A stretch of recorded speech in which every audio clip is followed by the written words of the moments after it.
अस्सलाम वालेकुम। मेरा नाम परवीसा यूसुफ है और आज मैं स्टेप अप टेक प्लेटफॉर्म के थ्रू आज आपको फाइन आर्ट्स की एक बेसिक ब्रांच के बारे में मैं आपको बताना चाहूँगी जो बिगनर्स के लिए बहुत हेल्पफुल है। उनकी ड्राइंग में उनको सीखने में बहुत आसानी देगी। सबसे पहले है टूल्स आता है इसमें। तो सबसे पहले टूल्स में हम क्या देखते हैं कि स्केच बुक आपके पास होना बहुत ज़रूरी है, सिंपल ड्राइंग में हो या शेडिंग में व्हाटएवर। लेकिन सबसे पहले आपके पास स्केच बुक एक प्लेटफॉर्म होना ज़रूरी है और sheet, pencil, erasers, sharpener, masking tape, paper board and thumb pins. इन चीज़ों का आपके पास होना बहुत ज़्यादा ज़रूरी है। ये आपकी बेसिक टूल्स हैं, कुछ भी आपका ड्रॉ करने के लिए, कुछ भी आपका सब्जेक्ट को बताने के लिए हेल्पफुल है। पेंसिल्स में आपको मैं बताना चाहूँगी, सिंपल ड्राइंग जो होती है वो HB नंबर होता है पेंसिल ड्राइंग का, उस पर की जाती है सिंपल ड्राइंग में। इसमें कोई शेडिंग नहीं है। HB से शेडिंग भी कर सकते, लेकिन वो सिर्फ ड्राइंग के लिए होती है पेंसिल। उसको सिर्फ ड्रॉ के लिए आप यूज़ कर सकते हो, ना 2B पे जा सकते हो ना 3B पे जा सकते हो। वो सारी शेडिंग पेंसिल्स है। आगे इससे अबव जाते जाएंगे वो सारी शेडिंग पेंसिल्स है, डार्क होती जाएंगी। और HB से नीचे आते जाएंगे तो आप मिनिएचर आर्ट में वो नंबर्स यूज़ होते हैं कि लाइट से लाइट तरीन पेंसिल की लेड, और ऊपर अप में जाते जाएंगे HB से ऊपर तो डार्क की शेड में जाता जाएगा। ठीक है। और अब टूल्स के बाद हम देखते हैं जो बिगनर्स को पता होनी चाहिए, वो है लाइंस। तो इसमें लाइंस में आपको straight lines, round lines, horizontal lines, vertical lines आपको प्रैक्टिस में करनी चाहिए। डेली 15 to 20 मिनट्स आपको करनी चाहिए ताकि आपकी लाइन स्ट्रॉन्ग हो जाए। और जब आप ड्रॉ करते हो किसी भी पोर्ट्रेट को या स्टिल लाइफ को, तो आपकी लाइन ब्रेक ना हो। इसमें यह है कि आपकी रिदम से लाइन प्रैक्टिस में हुई होती है। तो जब आप ड्रॉ करते हो किसी भी स्टिल लाइफ को विदाउट फुट की हेल्प से, तो आप सीधी फ्लो में लाइन आपकी स्ट्रॉन्ग और अच्छी रहती है और आपका हाथ साफ होता जाता है लाइन में। ठीक है। लाइन बिगनर्स को बहुत ज़रूरी है। मैं बताना चाहूँगी बिगनर्स को चाहिए कि डेली 15 to 20 मिनट्स, बेशक बॉल पॉइंट के साथ, बेशक पेंसिल के साथ, HB की न्यूज़पेपर पे या फिर सिंपल शीट पे या बड़ी सी शीट ले लें, बोर्ड पे लगा लें और लगा के अटैच करके आप इसकी प्रैक्टिस किया करें 20 to 15 मिनट्स। स्ट्रेटली भी, राउंड में भी, सर्कल बनाकर, और सर्कल में भी कर सकते हैं। इधर मैंने कुछ 4 इमेजेस हैं सैम्पल के तौर पे। इस तरह फ्लो में ये छोटी छोटी लाइन्स है, पर आप शीट के स्टार्ट से लेके एज तक, आप ऊपर से लेकर नीचे तक इसको प्रैक्टिस करेंगे तो आपकी लाइन स्ट्रेट भी आती जाएगी और फ्लो में भी आती जाएगी। ठीक है। लाइंस के बाद हम देखते हैं स्टडी ऑफ शेप्स। ड्राइंग में सबसे पहले लाइंस के बाद शेप्स सिखाई जाती हैं, जिससे आपकी आगे आने वाली हर ड्राइंग में आपको बहुत आसानी होती है ड्रॉ करने में। आपको अंदाज़ा हो जाता है इस शेप की ये शेप हो सकती है, ये पैरेलल हो सकता है, या पिरामिड हो सकता है, या कॉन फॉर्म हो सकती है।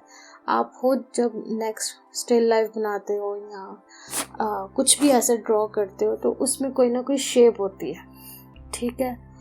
अब जैसे कि सिलेंडर फॉर्म है, ठीक है, इसमें आप सिंपल ड्राइंग में सिलेंडर फॉर्म की प्रैक्टिस करते हो। इसमें मैंने 4 शेप्स की इमेज मैंने लगाई है, लेकिन और भी हैं।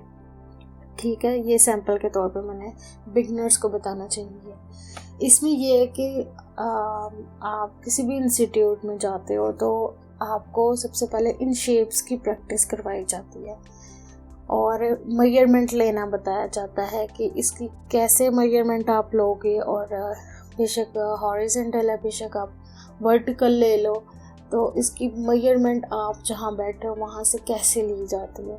सो मेजरमेंट भी बहुत इम्पोर्टेंट है ड्राइंग में, क्योंकि मेजरमेंट के बिना आपकी ड्राइंग ठीक नहीं बन सकती।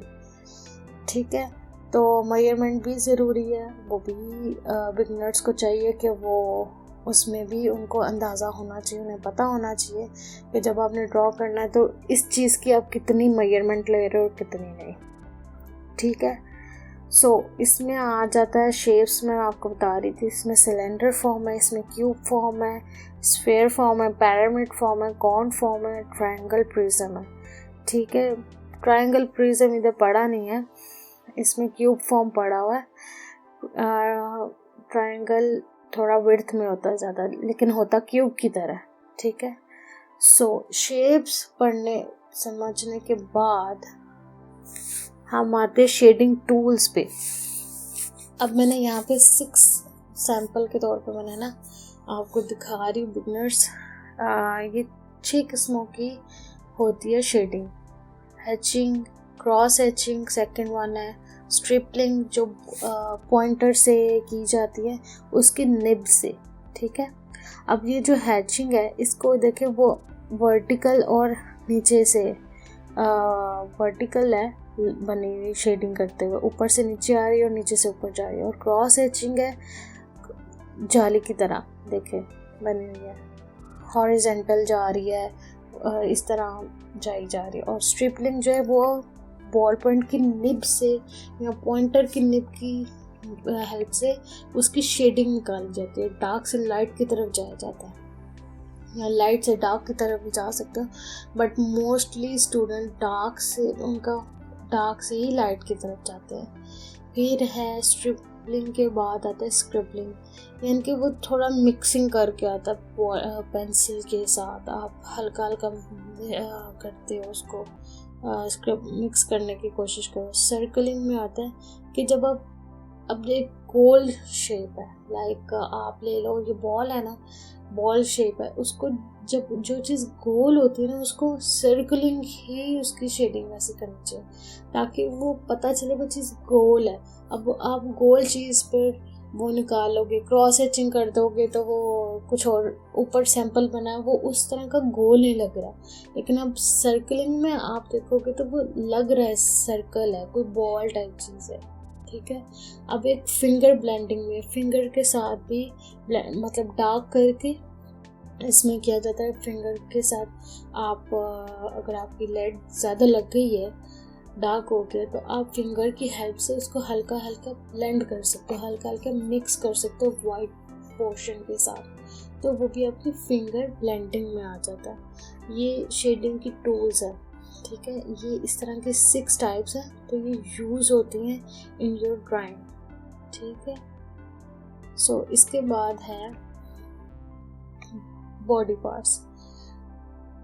ड्राइंग में हमेशा शेप्स के बाद ये सबसे पहले तो बताते हैं लाइंस है।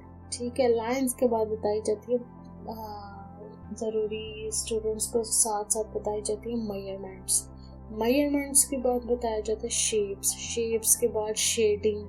अब जैसे ये बॉडी पार्ट्स है, बॉडी पार्ट्स पे हमेशा एंड पे आया जाता है, क्योंकि अब जैसे ये नोज़ है, नोज़ थोड़ा बहुत आपको वो लग रहा होगा सिलेंडर की तरह, छोटा सा सिलेंडर ले लें उस शेप का भी लग रहा है। अब ये जो लिप्स हैं वो आपको लग रहे होंगे थोड़े से वो हॉरिजॉन्टल लग रहे होंगे। ठीक है, एक क्यूब फॉर्म होती है, क्यूब फॉर्म से बड़े। ठीक है, अब जैसे वो है एयर है, वो भी इसी तरह, वो भी छोटा सा सिलेंडर लगा लो उसी तरह का लग रहा है। और आइज़ आप कर लो, वो बॉल टाइप भी बन रही है, क्यूब फॉर्म भी स्फीयर फॉर्म भी लग रही है। इसलिए ये थोड़ी थोड़ी चीज़ें आपको स्टार्टिंग में बिगिनर्स को चाहिए, इनको पता होनी चाहिए। सो बॉडी पार्ट्स में सब आपको प्रैक्टिस करनी चाहिए, आइज शेप्स की, ईयर्स की, आईब्रोज की, नोज़ की, हैंड्स की, लिप्स की, फुट की, इनकी प्रैक्टिस करनी चाहिए ताकि जब आप फिगर ड्राइंग करते हो तो आपको हर एंगल से ना, ये अभी एक एक एंगल है, लेकिन बिगनर्स को चाहिए हर एंगल से लाइव, हर एंगल से हर एक की आंख को अपनी स्केचबुक में या अपनी शीट पर ड्रॉ करे, प्रैक्टिस करे, ताकि जब वो लाइव ड्राइंग फुल पोर्ट्रेट करता है तो उसको अंदाज़ा हो जाता है कि इस एंगल पे मैं बैठा हूँ तो, या मैं बैठी हूँ तो मैं उसको ड्रॉ करूँगी तो वो कैसे आएगी, उसकी मेजरमेंट लूँगी तो उसके बाद वो किस तरह की शेप देगा, किस एंगल की देगा मुझे। तो वो आहिस्ता आहिस्ता जब आप करते जाते हो ना, इन चीज़ों को प्रैक्टिस करते जाते, बिगिनर्स स्पेशली करते जाते हैं, तो वो आहिस्ता आहिस्ता इसके अप लेवल पे जाते जाते वो फिर शेडिंग में आ जाते हैं। लिप्स शेडिंग में कैसे, लिप्स की शेडिंग कैसे होती है, आइज़ की कैसे होती है, ईयर की कैसे होती है, लेकिन वो शेडिंग वाला चैप्टर अलग है। लेकिन पहले आपको ड्राइंग आनी चाहिए, तो इनकी प्रैक्टिस करना बहुत ज़रूरी है।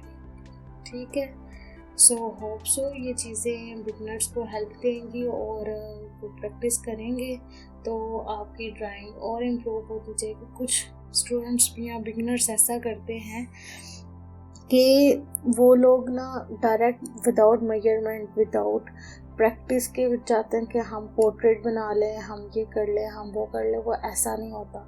वो ड्राइंग हमेशा प्रैक्टिस से आती है, और जितनी ज़्यादा प्रैक्टिस आप करते जाते हैं उतनी ज़्यादा फिनिशिंग आपके हाथ में आती जाती है। होप सो आपको मेरी ये वीडियो पसंद आई होगी, और थैंक यू सो मच। अल्लाह हाफिज़।